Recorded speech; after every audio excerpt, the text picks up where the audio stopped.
Standard 9 Geometry. My dear students, we have not yet started our geometry. So today let us start geometry first lesson. So first of all, let us have a small revision of different shapes of geometry. Geometry के अंदर के अलग अलग geometrical shapes का एक छोटा सा introduction. First of all, point को हम ऐसा स्पेसिफिकली कोई डेफिनेशन दे नहीं सकता. Still we can say that it is a small dot, a tiny dot made by a sharp pencil.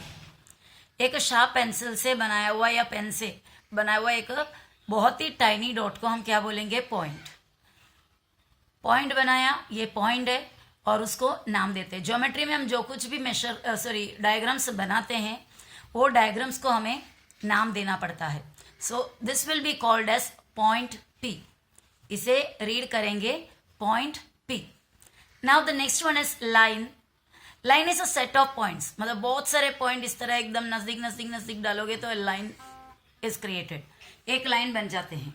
तो अ set of points which can be extended infinitely, यानी दोनों तरफ, ऑन बोथ द डायरेक्शन, दोनों तरफ और लंबा लंबा जा सकता है. ऐसा एक बहुत सारे पॉइंट्स का एक ग्रुप को कहते हैं लाइन. यहाँ पर एक लाइन का मैंने इमेज दिया हुआ है. देखो दोनों तरफ एरो हेड से, ये जो लाइन यहाँ पे दिया हुआ है उसके दोनों साइड में, दोनों एंड में आपको क्या देखने मिलेगा? Arrow head. इसका मतलब ये जो लाइन है इस तरफ भी और जाते रहता है एंडलेस, और उस तरफ भी और जाते रहते हैं. इस लाइन को हम दो तरीके से नेमिंग कर सकते हैं. एक तो एक स्मॉल लेटर दे सकते हैं कोई भी एक एंड में, और हमें इसे पढ़ेंगे लाइन एल. वो नहीं तो फिर आप बीच में कोई भी दो पॉइंट्स लेकर वो पॉइंट को कैपिटल लेटर देकर हम इस तरह रीड कर सकते हैं लाइन पी क्यू या line Q P, otherwise line P R और लाइन आर पी और line R Q, Q R, line Q R. इस तरह कोई भी एक मेथड से इसको रीड कर सकते हैं. यानी बीच में जितने भी पॉइंट्स है उनमें से कोई भी दो पॉइंट लेकर लाइन का नाम ले सकता है. आगे भी उल्टा भी, सीधे डायरेक्शन में भी उल्टा डायरेक्शन में भी नाम दे सकता है. So a line can either be named with a small letter, small English alphabet, otherwise with the help of two points named with the capital letters. Okay, and it has two arrowheads. line को दो arrowhead होता है. that means the line can be extended towards both the sides. now the next one is a ray. यहाँ ray is a part of a line. line का एक हिस्सा हो सकता है. देखो यहाँ से आप तोड़ो और इस तरफ लो, आर पी हो जाता है. ये लाइन का एक पार्ट है विथ वन एंड पॉइंट. देखो यहाँ पर आपको ये रे, एक रे दिख रहा है यहाँ पे एक एंड पॉइंट है, यहाँ पर एक एरोहेड है. एक एंड पॉइंट और एक एरोहेड. यहाँ पर देखो एक एंड पॉइंट, दूसरे तरफ एरोहेड. इसका मतलब ये रे इस तरफ नहीं बढ़ रहा है पर ये डायरेक्शन में बढ़ रहा है. It can be extended towards any of the single side, means both the sides and नहीं एक्सटेंड नहीं कर पाएंगे. एनी ऑफ द साइड्स, कोई भी एक डायरेक्शन में इसको एक्सटेंड कर सकते हैं. और इस रे को अगर हम कंसिडर करोगे तो यहाँ आपको एक रे दिखाई दे रहा है. एक साइड में एंड पॉइंट है, एक साइड में एरो है. ये एंड पॉइंट को ओरिजिन कहते हैं. क्या कहते हैं? ओरिजिन, ओरिजिन ऑफ द रे. और दूसरा एरो हेड. ये रे का नाम किस तरह आप पढ़ेंगे? इस रे को आप पढ़ेंगे रे ए बी, गलत है. आप पढ़ेंगे इसको रे बी ए. इस रे को क्या पढ़ेंगे? रे बी ए. इसमें से आपको क्या समझ में आ रहा है? क्योंकि एक रे का नेमिंग करते वक्त उसके ओरिजिन से स्टार्ट करेंगे, एरो हेड से नहीं. इस रे का नाम किस तरह करेंगे? रे ए बी, रे ए बी. दोनों तो लिखा हुआ एक ही डायरेक्शन में, इधर ए बी लिखा, इधर भी ए बी लिखा, लेकिन नेमिंग के वक्त ध्यान देना कहाँ पर एरो हेड है और कहाँ पर ओरिजिन है. हमेशा नेम और रे with the origin, starting with the origin. Origin से स्टार्ट करके रे का नाम लिखना है. उसके बाद आपको बताना चाहूंगी लाइन सेगमेंट. लाइन सेगमेंट भी it's a part of line. वो भी लाइन का एक हिस्सा है with to and points. With to and points यानी इसमें एक भी एरो हेड आपको नहीं दिखेगा. दो and point, that means it cannot be extended on any of the side, कोई भी साइड में इसको एक्सटेंड कर नहीं सकते हैं।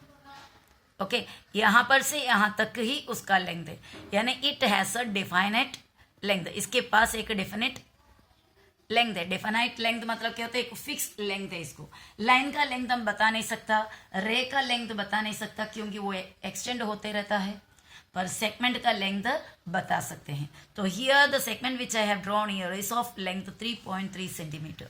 यहाँ पर जो लेंथ सेगमेंट मैंने बनाया उसका लेंथ है 3.3 centimetre. It has a definite length. Now let's know about a plane. Plane means a flat surface that extend infinitely. एक फ्लैट सरफेस, अभी मेरा ये जो पेपर है इट्स अ प्लेन।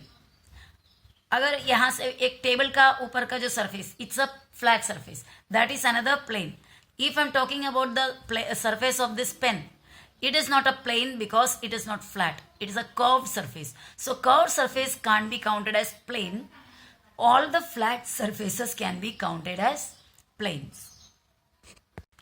प्लेन को ज्योमेट्री में दिखाने के लिए हम इस तरह एक फिगर बनाते हैं, एक रेक्टेंगल या एक square, otherwise you can draw a parallelogram, any of this kind of figure is used to express a plane. और ये प्लेन को नाम दिया हुआ है बाहर एच, प्लेन का नाम एच दिया हुआ है। अंदर कुछ पॉइंट्स मैंने मार्किंग किया है, एक पॉइंट है पी, एक पॉइंट क्यू और एक point M.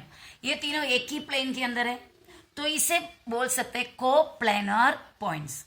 Coplanar points, coplanar points मतलब एक ही प्लेन का points. Okay, which kind of points? Coplanar points. Coplanar points यहां पर क्या क्या है? पी, क्यू और एम, तो इन्हें कोप्लेनर पॉइंट्स कहते हैं। That means the plane the points in the same plane. Now let us know what are collinear points. Collinear points किसको कहते हैं? If a line can pass through 3 or more distinct points, then those points are called collinear points.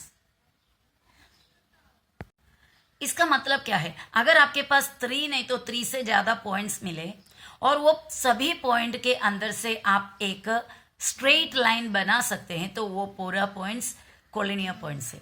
Again, if we can draw a single straight line through the given points, given points means there should be at least 3 points, कम से कम 3 point होना चाहिए।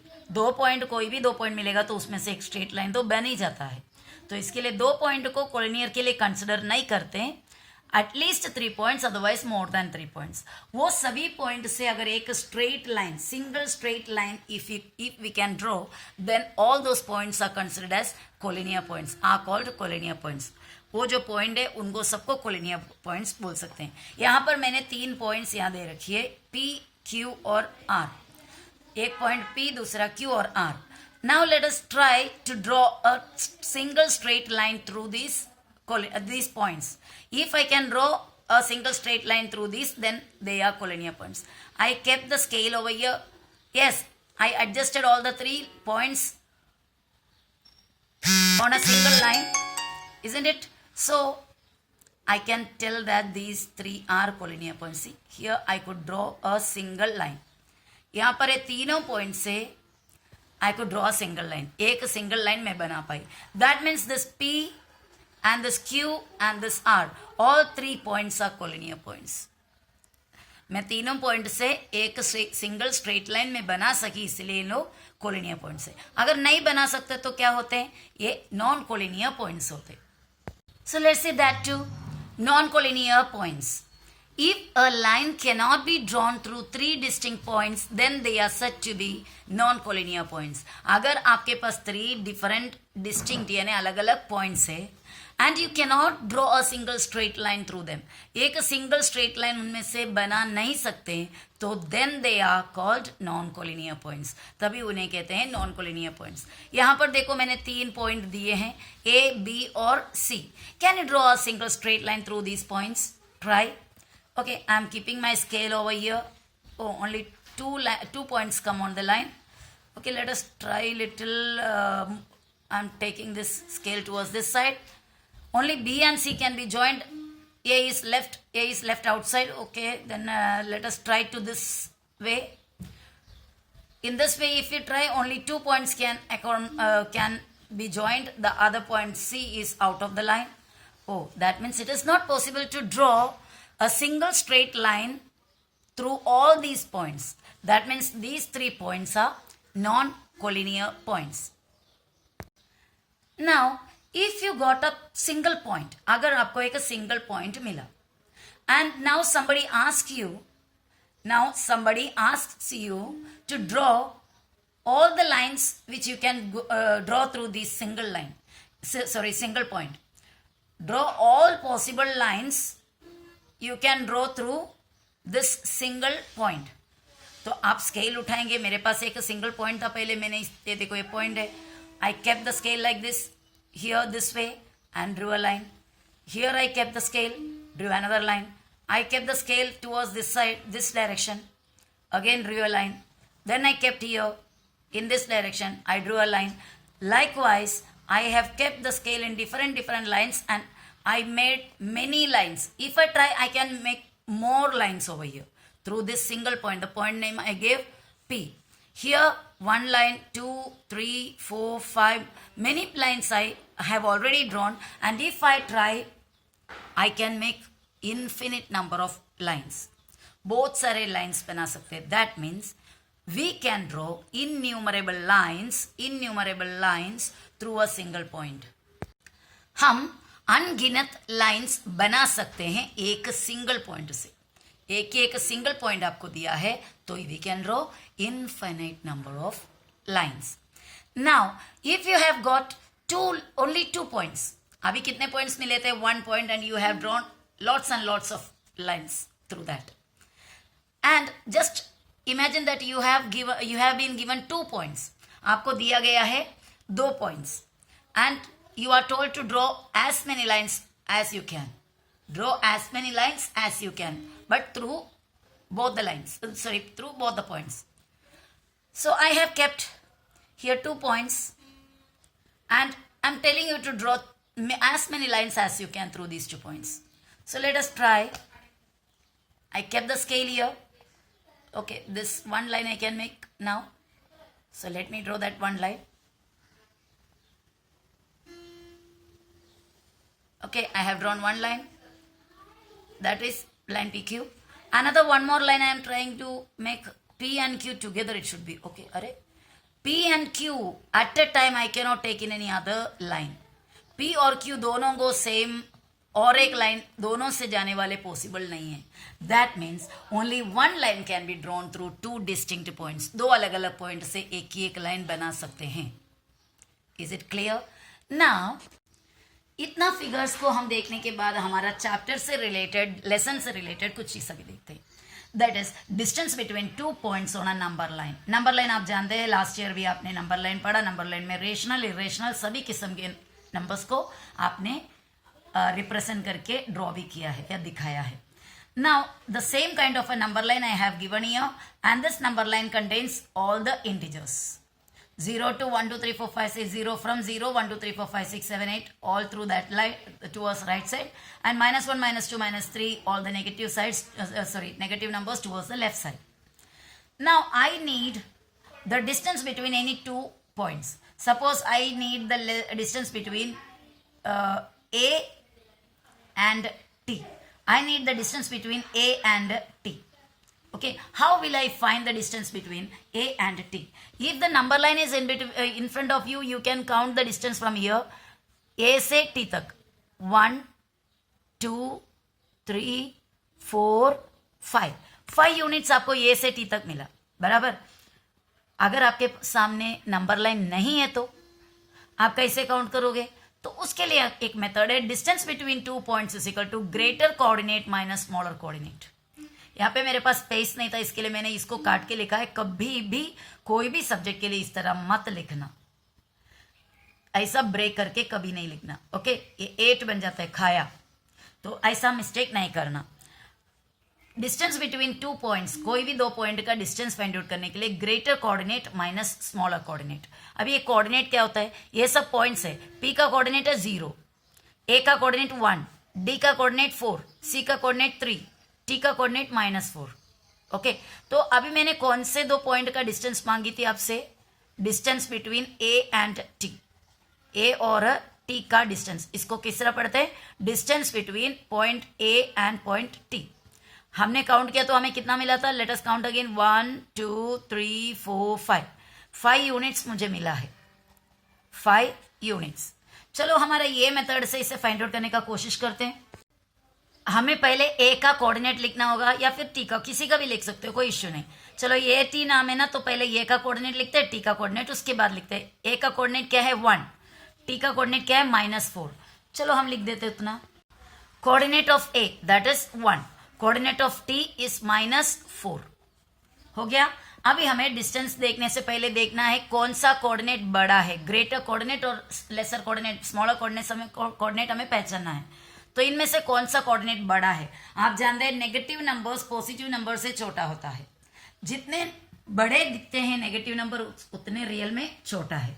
जैसे कि इस number line में जैसे जैसे आगे आगे राइट साइड में जाओगे नंबर का वैल्यू बढ़ता है, जैसे जैसे पीछे पीछे आओगे नंबर का वैल्यू घटता है, कम होता है। As we go towards the right side, the value of the number increases, and as we go towards the left side, the value of number decreases. तो ये 1 और ये 3, किसका वैल्यू ज्यादा है? 3 का।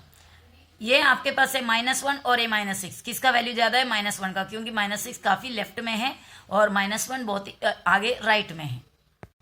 तो अब आप बताओ ये दो कोऑर्डिनेट में कौन है ग्रेटर? 1 इज ग्रेटर देन -4, बराबर। तो हमारा अभी स्टेप्स, लास्ट वाले स्टेप ये हो जाएंगे, distance between point A and point T equals greater number minus smaller number, या greater coordinate minus smaller coordinate, which is the greater? 1 is greater minus smaller is -4। This is the symbol of या sign of this number, so we have to put a bracket here. Equal 1, इस तरह जब symbol आता है तो आपको इसे into करना है, यहाँ पर इंटू है, minus minus plus, minus minus plus, और अभी ये 4 लिखा, ये दो माइनस जुड़कर प्लस बन गया। अभी ये माइनस भी नहीं रहा, ये भी नहीं रहा, अभी 4। अब इसको दोनों को कैलकुलेट करो, 1 और 4 को प्लस करेंगे तो 5। So distance between A and T is 5 units. हमने जब काउंट किया तो भी हमें 5 यूनिट्स ही मिले थे, अभी भी 5 यूनिट मिला। Understood this concept now? Okay, so my dear students, in this video we are stopping here. Let's meet in the next video. तब तक के लिए bye.